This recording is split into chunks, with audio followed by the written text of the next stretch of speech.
Have you ever snapped at someone over something ridiculously small and then sat there thinking, where did that come from?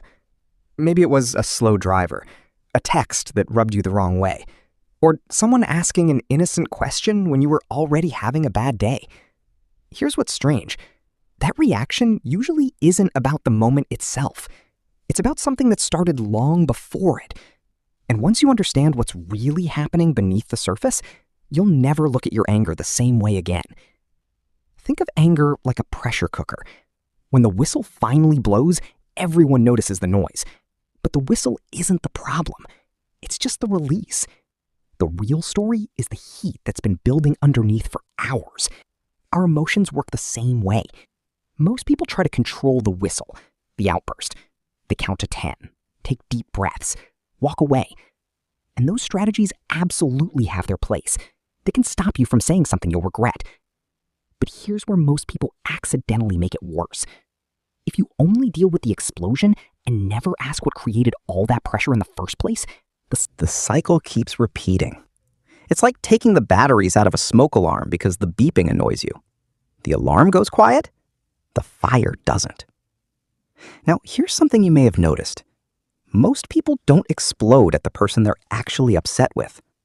You might bite your tongue all day during a stressful meeting, smile through an uncomfortable conversation, stay perfectly polite with someone who has power over you, then lose your patience because a barista got your coffee wrong, or because your internet buffers during the last 2 minutes of a game. That's not because the coffee or the Wi-Fi caused your anger. They simply arrived after your emotional fuel tank was already overflowing. The smallest spark can feel enormous when you've been carrying stress for days. But here's the part almost everyone gets wrong. Anger is often not the first emotion. It's the emotion that shows up last. Underneath it might be disappointment, stress, fear, feeling ignored, feeling disrespected, being emotionally exhausted, or chasing something that feels just out of reach.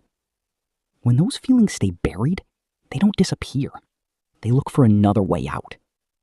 That's why someone can spend weeks worrying about money or silently feeling unappreciated, then suddenly lose their temper because someone forgot to replace the toilet paper. The trigger wasn't the real cause. It was just the final drop.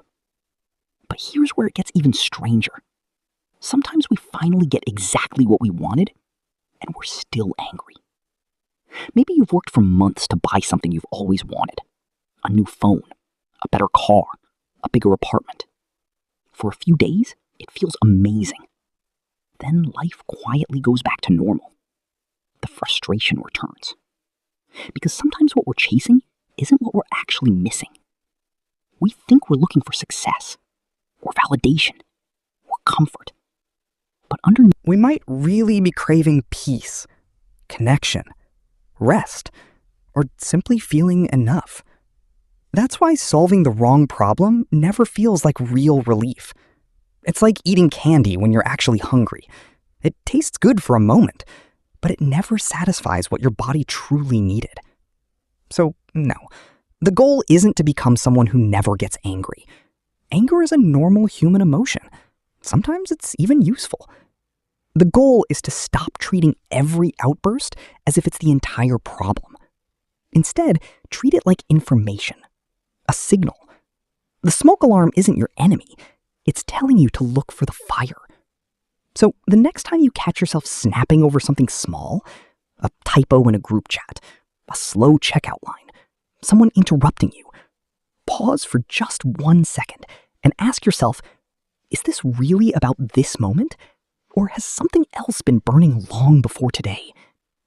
That single question won't solve everything overnight, but it might stop you from fighting the smoke while the real fire keeps spreading underneath. And sometimes, understanding where your anger comes from is the first step toward finally letting it go.